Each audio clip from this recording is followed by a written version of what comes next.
इस गणतंत्र दिवस की आपको बहुत सारी शुभकामनाएं और ये गणतंत्र दिवस आपके शरीर में नई ऊर्जा लेकर आए, जिससे आपका वतन प्रेम, अपने देश के स्वदेश के प्रति प्रेम आपका और बढ़े और इसी तरह आगे बढ़ता जाए, इतना बढ़ता जाए कि स्वदेश की सिवा कुछ ना दिखाई दे। लेकिन आज हम लोग ऐसे युग पुरुष महापुरुष के बारे में बात करेंगे जो जिसका जन्म 19 जून 1970 को हुआ था, चांदी की चम्मच मुंह में लिए हुए पैदा हुआ था। हमें इससे कोई प्रॉब्लम नहीं भैया कि तुम चांदी की चम्मच लिए मुंह में क्यों पैदा हुए। इससे लोगों को खुशी होती होगी कि कोई तो है युग पुरुष महापुरुष जो चांदी की चम्मच लिए हुए मुंह में पैदा हुआ। और सबसे हैरानी की बात तो ये हो जाती है यहाँ पर कि जब वह पैदा हुआ तब भी हुआ था, जब वह आज 50 साल का है तब भी हुआ था, जब वह 25 साल का था तब भी हुआ है, और आगे अगर वह 70-80 साल का भी हो जाता है तब हुआ, वह तब भी वही हुआ है। मतलब हमारे लाहुल बाबा एक ऐसे अनोखे प्रवृत्ति के व्यक्ति हैं जिनकी कोई सीमा नहीं, जिनका कोई अंत नहीं। ये आदमी अपने मरने तक युवा रहे। हमारे गांव में जितने युवा थे सारे बूढ़े हो गए, जितने बच्चे थे सारे बड़े हो गए, लेकिन इस युवा की बात ही अलग है।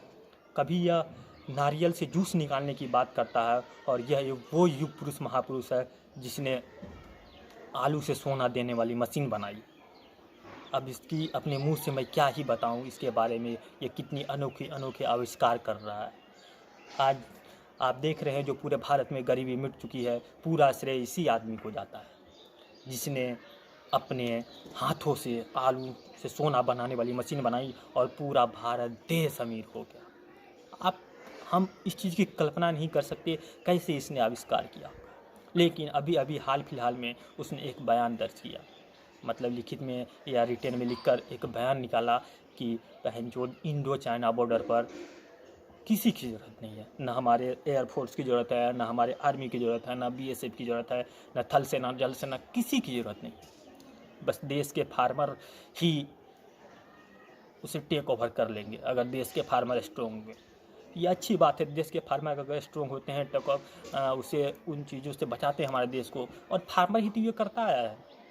कभी किसी आपने सुना किसी नेता का बेटा जाकर आर्मी में ज्वाइन किया हो, बीएसएफ ज्वाइन किया हो, या किसी सेना में कोई भी पद पर हो? नहीं, वह हमेशा एक फार्मर का बेटा हो।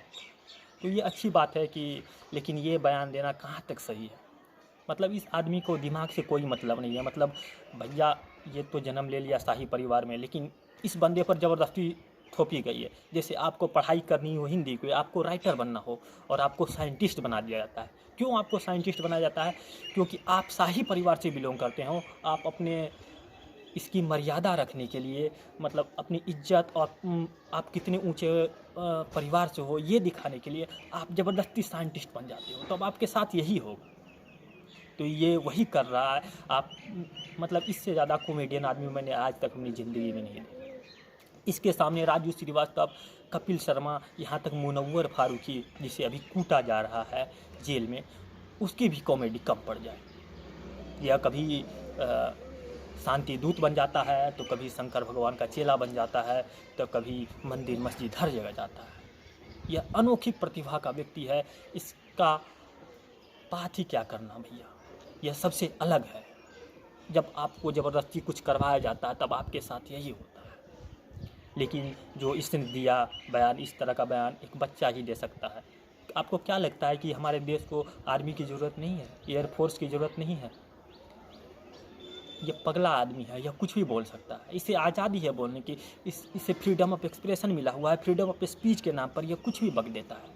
अब फ्रीडम ऑफ स्पीच के नाम पर भैया इसने नारियल से जूस निकाल दिया। यहाँ तक हर अंधे व्यक्ति को पता होगा कि नारियल का पानी निकलता है, लेकिन भाई साहब ने जूस निकाल दिया। इतनी महान अर्थव्यवस्था में जन्मे हुए इस आदमी को क्या संघर्ष भरा जीवन रहा होगा। किस तरह से यह आदमी काम करते करते इतना ऊपर पहुंचा कि कांग्रेस का अध्यक्ष बन जाता है। कितनी मेहनत करनी पड़ी होगी उस आदमी को, इसके बारे में आप सोच भी नहीं सकते। अगर आप उसके पीछे जाएं तो लोगों की लंबी मेहनत लगी हुई है, कतार लगी हुई है लोगों को अध्यक्ष बनने के लिए, लेकिन यह बिना मेहनत किए सबके सर पे चढ़ता हुआ आगे निकल कर अध्यक्ष बन गया। और जो भी मतलब जो मन में आता है इस बंदे को बहनचोद कुछ भी उल्टा सीधा बकते रहता है। तो आपको क्या लगता है ज़रूरत नहीं है? अगर तुम्हें भी लगता है, तुम भी इसके बयान को समर्थन देते हो, तो मैं समझता हूँ तुमसे ज़्यादा चूतिया आदमी इस धरती पर कभी पैदा नहीं हुआ। बहनचोद ये कुछ लोग, ये इतना बेवकूफ़ है कि पूछो मत। अगर आपको लगता है कि आस पड़ोस में भी इससे ज़्यादा बेवकूफ़ लोग हैं तो उससे ज़रूर टैग करें और कमेंट करके बताएं कि कौन सा बेवकूफ़ ऐसा है जो आपके आस पड़ोस में। मुझे नहीं लगता कि इस दुनिया में इससे गांडू इंसान पैदा हुआ हो। भले ही यह पैदा हो गया अलग मैटर है, क्योंकि वो तो कांग्रेस वालों की कृपा थी जो ये राहुल बाबा पैदा हो गए। कोई नहीं, हमें इनसे कोई प्रॉब्लम नहीं है, लेकिन ये जिस तरह का बयान देता है हमेशा इसका मजाक बनते रहता है। फिर भी इस बंदे को पता नहीं कब समझ में आएगी। कुछ लोगों की उम्र तो बढ़ जाती है लेकिन अकल वहीं का वहीं रहता है कि यह उसी प्रवृत्ति का व्यक्ति है और उसी तरह की मानसिकता लिए घूमता, और यह सपने देखता है कि ये देश का एक दिन प्रधानमंत्री बनेगा। बन जाओ भैया, अच्छे की बात है, बनना चाहिए प्रधानमंत्री। हम भी चाह रहे हैं प्रधानमंत्री बन जाएं, कलेक्टर वलेक्टर बन जाएं, लेकिन अपने बस में ये सब कहाँ। और हम चाहते भी नहीं कि हम देश के प्रधानमंत्री बने, क्योंकि मोदी जी ने गद्दी तो संभाल रखी है, तो हमें क्या ज़रूरत है।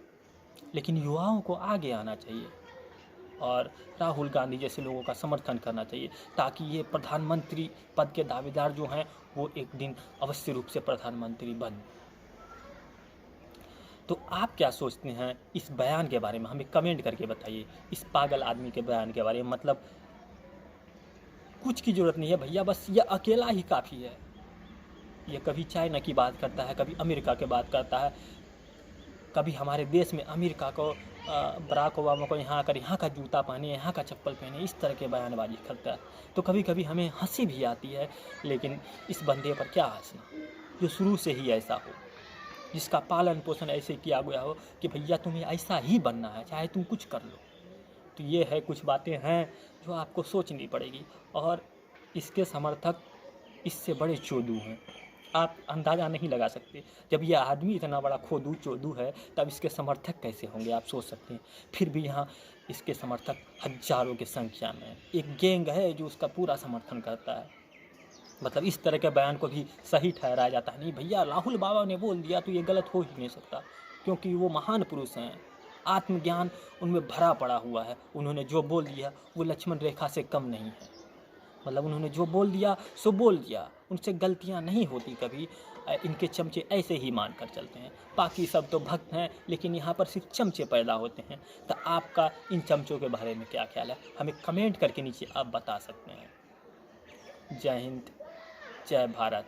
और एक बार फिर से आपको गणतंत्र दिवस की हार्दिक शुभकामनाएं। मिलते अगले वीडियो में, तब तक के लिए बाय बाय। जय श्री राम।